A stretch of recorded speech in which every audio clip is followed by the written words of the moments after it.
Akhirnya, saya dapat pekerjaan tetap di tambang arang Bayah. Disinilah saya mendapat pekerjaan sedikit lebih tinggi dari Romusa biasa.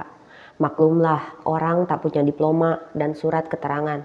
Sampai menjadi pengurus semua Romusa dan penduduk kota Bayah dan sekitarnya dalam hal makanan, kesehatan, pulang pergi dan sakit matinya Romusa ribuan orang dengan perantaraan kantor urusan prajurit pekerja. Tan Malaka 1946.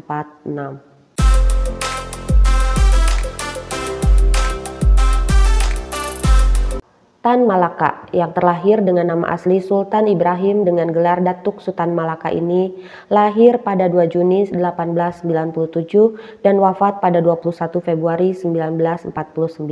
Ia lahir di negeri Pandam Gadang, Gunung Omeh 50 kota yang saat itu berada di bawah kekuasaan Hindia Belanda. Ayahnya adalah Haji Muhammad Rasad Caniago, seorang buruh tani, sementara ibu Tan Malaka adalah Rangkayo Sinah Simabur, putri seorang tokoh terpandang di desa tersebut. Tan Malaka dikenal sebagai Bapak Republik dan penulis buku Madilog yang berisi pemikiran kritis tentang materialisme, dialektika, dan logika. Buku ini sempat dilarang beredar karena dianggap berseberangan dengan kepentingan penguasa saat itu. Madilog menentang cara berpikir mistis dan dogmatis yang masih kuat di masyarakat Indonesia, mendorong penggunaan rasionalitas dan metode ilmiah dalam memahami kenyataan. Selain itu, pemikiran Tan Malaka yang berorientasi pada sosialisme dan revolusi dianggap berbahaya oleh pemerintah yang berusaha menekan ide-ide radikal. Akibatnya, bukunya menjadi kontroversial dan sempat masuk dalam daftar bacaan terlarang di berbagai rezim.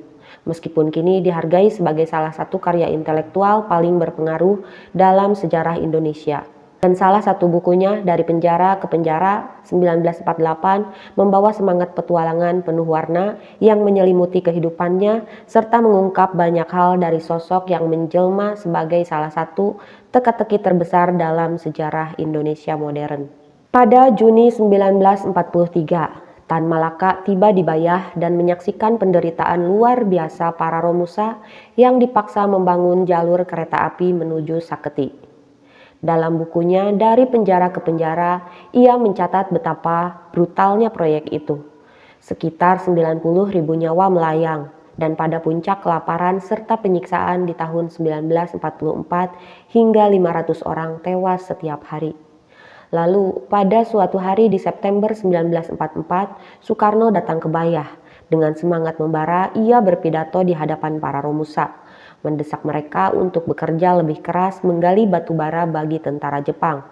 Ia meyakinkan mereka bahwa Jepang telah menjanjikan kemerdekaan bagi Indonesia dan bahwa kemenangan atas sekutu tinggal menunggu waktu. Di antara kerumunan, seorang pria yang selama ini dikenal sebagai Ilyas Hussein berdiri menentang.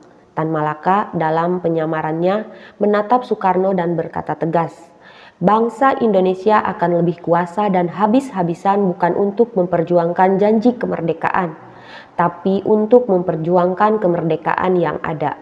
Kata-kata itu menghantam Soekarno. Ia terdiam, tersinggung. Baru kali ini ada yang berani membantahnya. Dan itu terjadi di Bayah. Ia tak menyadari bahwa yang berdiri di hadapannya bukan sekedar orang kampung biasa, melainkan Tan Malaka.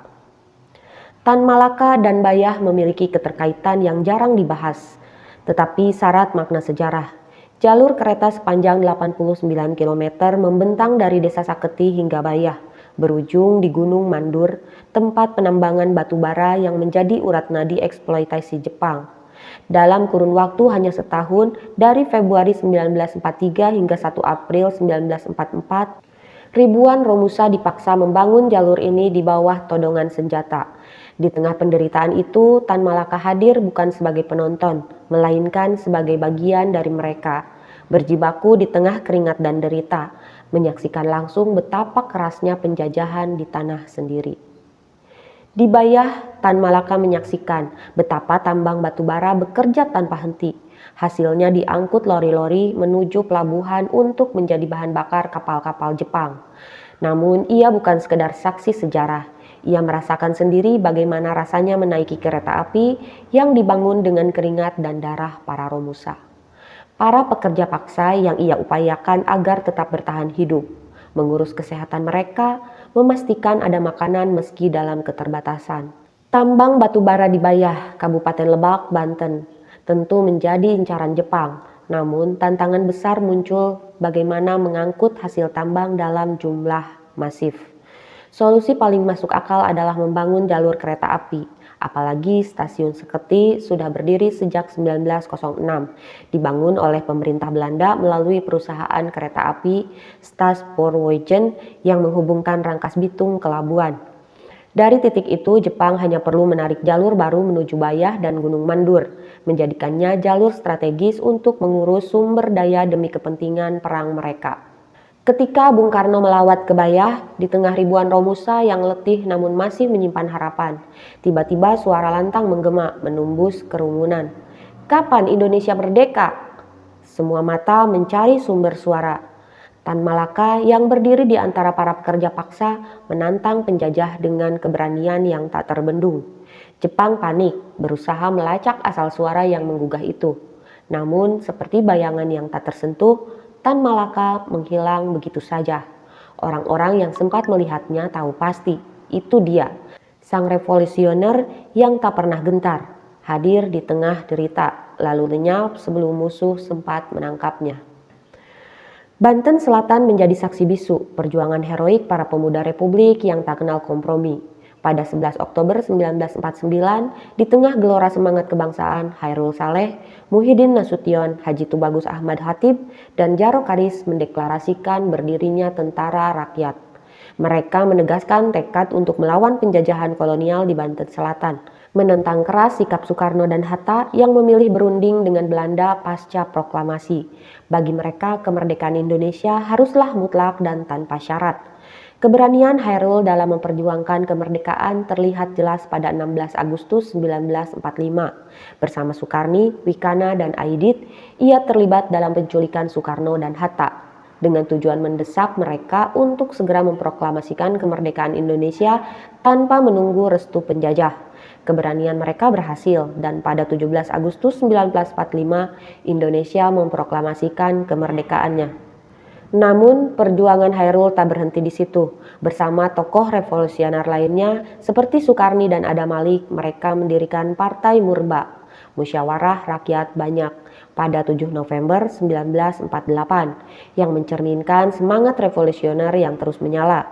Namun 3 bulan setelahnya, tepatnya pada 21 Februari 1949, Tan Malaka yang menjadi panutan mereka gugur di tangan pasukan Tentara Nasional Indonesia di Selo, Panggung, Kediri, Jawa Timur. Tan Malaka, pejuang kemerdekaan yang tak kenal lelah, jatuh di tangan bangsanya sendiri. Sebuah peristiwa yang mengguncang jiwa-jiwa muda yang terus memperjuangkan cita-cita kemerdekaan. Meski berjuang dengan penuh pengorbanan, darah yang tumpah dalam pertempuran tidak sia-sia. Mereka yang berdiri teguh di garis depan seperti Chairul Saleh dan Tan Malaka telah menyalakan api perlawanan yang menginspirasi generasi berikutnya. Namun pertempuran mereka juga mengingatkan kita akan harga mahal yang harus dibayar untuk sebuah kemerdekaan yang sejati. Kini tinggal kita yang harus meneruskan perjuangan mereka dengan tidak pernah melupakan bahwa kemerdekaan itu adalah hak yang harus dipertahankan, bukan diberikan. Kembali pada topik sebelumnya, saketi dalam salah satu maknanya berarti tak terhingga. Namun ada pula yang menyebutnya berarti 100.000, dikaitkan dengan ramalan kelam tentang ribuan nyawa Romusa yang akan melayang. Terlepas dari arti sebenarnya, saketi nyatanya menjadi simpul penting dalam rencana Jepang. Titik awal jalur kereta api baru menuju Bayah, jalur yang dibangun di atas penderitaan. Pembangunan lintasan Saketi Bayah menjadi potret kelam eksploitasi manusia. Jepang mengandalkan tenaga kasar pribumi sebagai Romusa, sementara para insinyur inteniran Belanda ditugaskan sebagai tenaga ahli. Ribuan Romusa, mayoritas berusia 14-30 tahun, didatangkan dari Jawa Tengah, dari Purworejo, Kutoarjo, Solo, Purwodadi, Semarang, hingga Yogyakarta. Mereka dipaksa menembus hutan belukar, meratakan bukit, menyeberangi jurang dan sungai. Di bawah panas yang membakar tubuh ceking mereka, Dengan tangan-tangan yang kasar dan lelah, mereka menyusun rel dengan lebar sepur 1067 mm, jalur yang menjadi saksi bisu derita dan kematian.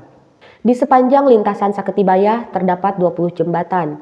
Menurut data Unit Pusat Pelestarian, Perawatan dan Desain Arsitektur PT KAI atau Persero, sebagian rel yang digunakan berasal dari jalur pabrik gula di Jawa Tengah yang ditutup. Jalur ini merupakan sepur tunggal yang melebar menjadi ganda di setiap stasiun atau halte. Struktur jembatannya lebih kokoh dibandingkan lintasan Muaro Pekanbaru dengan ujung-ujungnya diperkuat batu. Akhirnya pada 1 April 1944 kereta api pertama pun melaju di jalur ini, ditarik oleh lokomotif seri B-B106.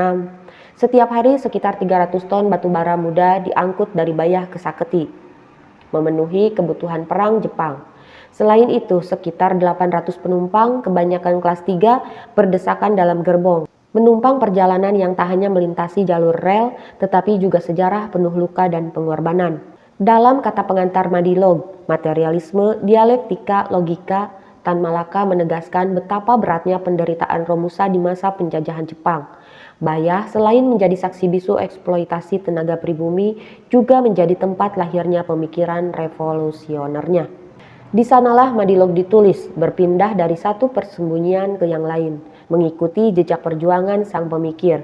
Seperti yang ia tuliskan sendiri, Madilog ikut lari bersembunyi ke Bayah, Banten, ikut pergi mengantarkan Romusa ke Jawa Tengah, dan ikut menggeleng-gelengkan kepala memperhatikan proklamasi Republik Indonesia.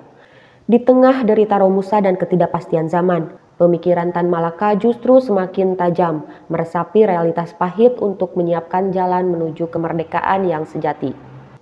Jalur kereta Saketibaya yang pernah menjadi nadi pengangkutan batubara di masa pendudukan Jepang kini tinggal kenangan. 9 stasiun dari 5 halte, Saketi, Simangu, Kaduhauk, Jalupang, Picung, Kerta, Gintung, Malingping, Cilangkahan, Sukahujan, Cihara, Panyawungan, hingga Bayah yang berujung di Gunung Mandur hanya beroperasi seumur jagung. Dibuka pada 1944, jalur ini tak bertahan lama dan akhirnya ditutup pada 1950-an. Kini jejaknya hampir musnah, rel besi telah lenyap, halte-halte menghilang, dan tanah di sekitar jalur berubah menjadi pemukiman. Bekas stasiun Bayah tak lebih dari sebidang tanah kosong, tanpa jejak kejayaan masa lalu. Menelusuri jalur ini pun sulit, hanya beberapa titik yang masih bisa dijangkau. Dari Saketi menuju eks stasiun Malingping, lalu ke Bayah dan akhirnya Gunung Mandur. Namun yang tersisa kini hanyalah badan jalur rel, fondasi jembatan, dan sisa-sisa emplasemen di beberapa lokasi. Lebih ironis lagi, jalur yang mati justru lebih panjang daripada yang masih aktif. Dari total panjang rel di Provinsi Banten yang mencapai 305 km, hanya 147,64 km yang masih beroperasi, sementara 158,46 km telah ditinggalkan begitu saja. Jalur Saketibaya bukan sekedar rel kereta, melainkan lorong waktu yang menyimpan jejak sejarah.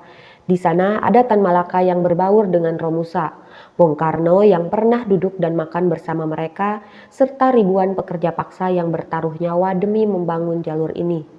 Dalam setahun, jalur itu berdiri di atas pengorbanan puluhan ribu jiwa.